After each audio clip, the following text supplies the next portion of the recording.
The right to vote has been a controversial subject for over 325 years.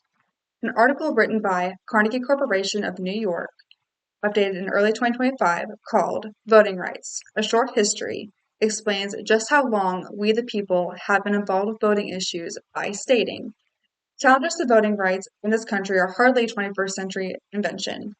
Entrenched groups have long tried to keep the vote out of the hands of the less powerful. Indeed, the United States began its great democratic experiment in late 1700s by granting the right to vote to a small subset society, white male landowners.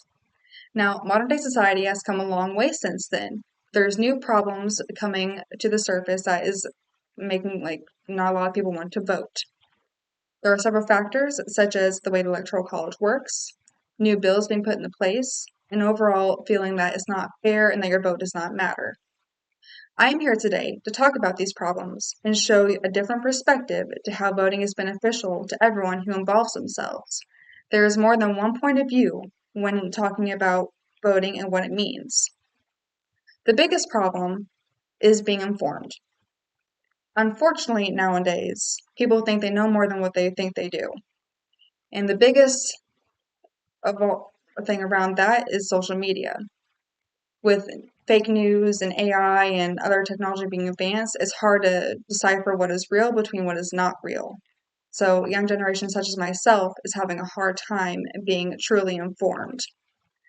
There is also the factor that people think their vote does not matter because of the way the Electoral College works.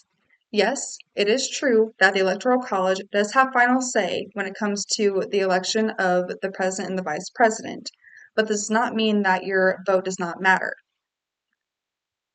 Being informed is the part that matters. Do not just claim that the system is unfair when you're not putting in the effort yourself.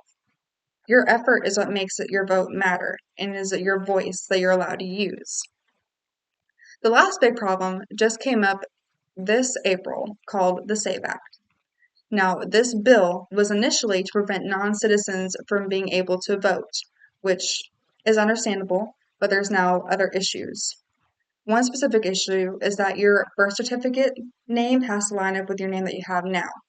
And for most married women, that is not the case. An article written this April by Ari Berman called House Republicans Just Passed a Voter Suppression Bill That Would Disenfranchise Millions explains these aspects of the new bill, as well as going farther by saying, according to voting rights experts, the requirement to end online registration, mail registration, and voter registration drives. Methods of the accounted for 1 in 3 registrations during the 2018 to 2022 election cycles.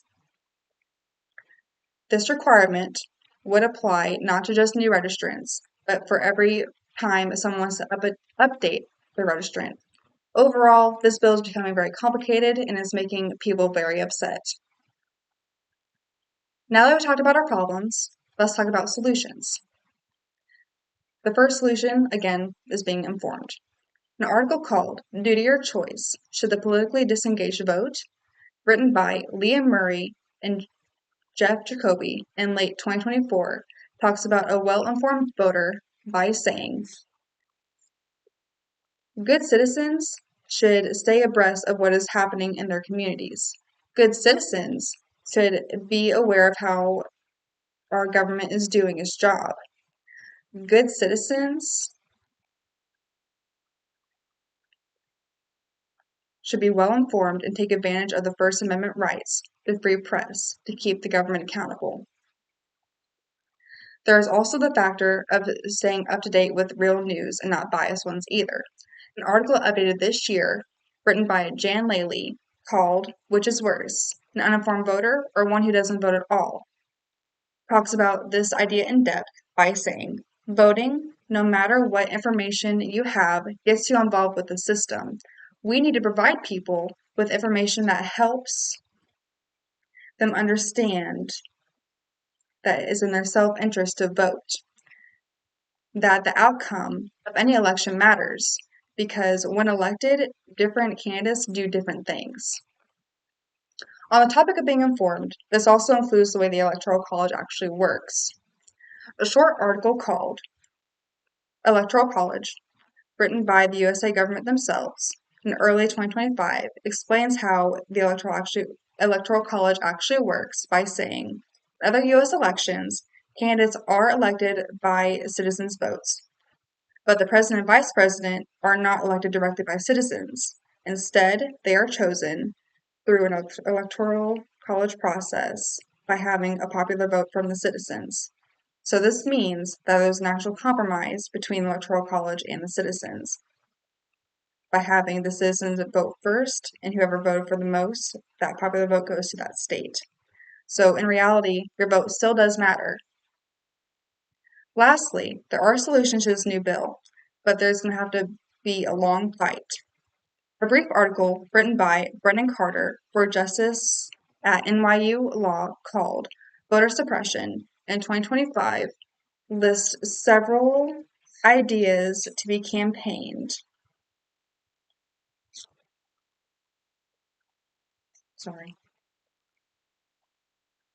So, these ideas include restoring full protection of the Voting Rights Act, establish expansive voting policies in federal elections, passing laws that will protect all eligible voters from mass challenges such as the new bill and voter poll purges, and most importantly, protecting against deceptive election practices that discourage voters in the first place. America has always fought for what they wanted. We've fought for women's rights. We've fought for race and any gender to have that vote. This act is no different. If anything, should get people to actually vote more and encourage them to actually speak their mind. To conclude, the right to vote has been a long and hard battle for people decades before us, and it is our duty as American citizens to uphold those expectations that have been set so long ago, because our political history is very much important to consider, especially in the present. People are allowed to have their own opinions, but it is made up of the lack of knowledge, getting yourself informed, and having an actual voice and speaking up for what you want. It is the American way and has always been that way. By embracing your right to vote, you can make a change in the future for your own sake, whether others agree with you or not. Change your own future by making your choice to vote locally and nationally. It will be worth it. Thank you.